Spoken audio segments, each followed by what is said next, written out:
Ang mga laruan hindi na lang daw pambata, kundi pang-adults na rin. Healing the inner child, ika nga. Pero hindi lang daw yan makakamit sa mga material na bagay. Nakatutok si Katrina Son. Nagsimula sa isang toy figurine hanggang sa nadagdagan ng iba't ibang vinyl plush dolls.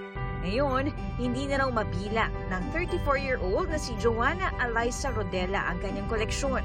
Kwento niya, mahilig na siya sa mga manika simula bata, pero hindi sila makabili dahil mahirap lang sila noon. Kaya ngayong may kakayahan na siya. Sinasabi ko na lang na deserve ko to. Parang sa lahat nung parang gusto kong bilhin nung bata ako, parang talagang inaano ko yung inner child ko na makuha ko yung gusto ko talaga. Ngayong mommy na siya, sinisiguro niyang maibibigay sa kanyang anak ang hilig nito.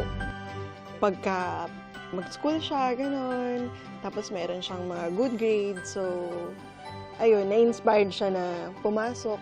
Masaya po. Dinidisplay ko lang po sinasakpan ko.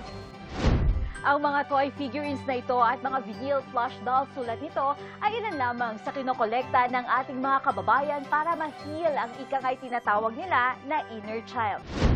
Ayon sa isang psychologist, mahalaga ang tinatawag na pag-heal ng inner child. It's like addressing the wounded child. It's more of healing who you are before. Pero ang pag-heal ng inner child, hindi lang daw nakukuha sa pangongolekta ng mga laruan o ibang bagay.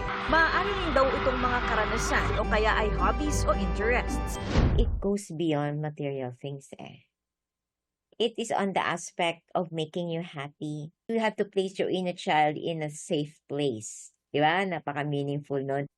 Para sa GMA Integrated News, Katrina Son, nakatutok, 24 oras.